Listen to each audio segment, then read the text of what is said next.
Hello நண்பா, இந்த வீடியோவில் கூகுள் குரோம் ஆப்பில் எப்படி நோட்டிஃபிகேஷனை ஆஃப் பண்ணுறது அப்படின்னு தான் வந்து பார்க்க போகிறோம். குரோம் ப்ரௌசரில் சில வெப்சைட்லேருந்து உங்களுக்கு அன்வான்டாக நோட்டிஃபிகேஷன் வந்தால் அது எப்படி ஆஃப் பண்ணுறதுன்னு தான் சொல்லியிருக்கேன். அந்த செட்டிங்ஸ் எங்கே இருக்குன்னா, குரோம் ஆப் ஓப்பன் பண்ணிக்கோங்க. அதில் ரைட் சைட் டாப் கார்னரில் 3 டாட் இருக்கும், அதை கிளிக் பண்ணுங்கள். அதில் செட்டிங்ஸு, அதில் கீழே பாருங்கள் நோட்டிஃபிகேஷன்ஸ்னு இருக்கும், அதை கிளிக் பண்ணுங்கள். இந்த செட்டிங்ஸ்க்கு நீங்கள் இப்படி வரலாம், இல்லைனா குரோம் ஆப்பை லாங் ப்ரெஸ் பண்ணிங்கன்னா ஆப் இன்ஃபர்மேஷன் ஷோ ஆகும், அதை கிளிக் பண்ணுங்கள். அதில் நோட்டிஃபிகேஷன்ஸ்னு இருக்கும், இதை கிளிக் பண்ணி கூட நீங்கள் இந்த செட்டிங்ஸ்க்கு வந்துக்கலாம்.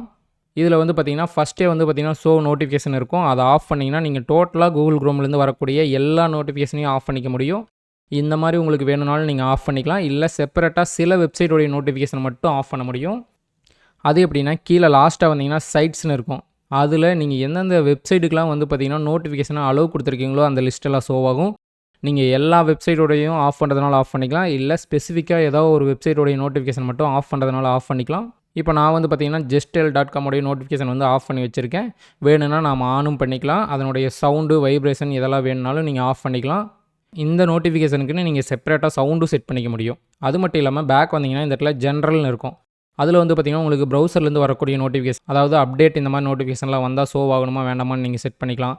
அதுக்கப்புறம் டவுன்லோடு கம்ப்ளீட் ஆனால் நோட்டிஃபிகேஷன் வரணுமா, அதுக்கப்புறம் குரோமில் வீடியோ ப்ளே ஆகிட்டு இருந்தால் உங்களுக்கு நோட்டிஃபிகேஷன் வேணுமா வேண்டாமான்னு நீங்கள் செட் பண்ணிக்க முடியும்.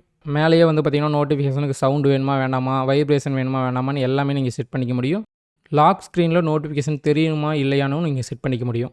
குரோம் ஆப்னு இல்லை, நீங்கள் எந்த ஆப்பை லாங் ப்ரெஸ் பண்ணிங்கனாலும் ஐ பட்டன் ஷோ ஆகும், அதை கிளிக் பண்ணிங்கன்னா அதில் நோட்டிஃபிகேஷன்ஸ்னு இருக்கும், அதை கிளிக் பண்ணிங்கன்னா இந்த செட்டிங்ஸில் ஷோ ஆகும்.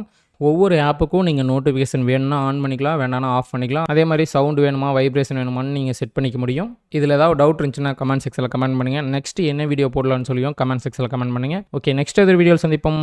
By guys.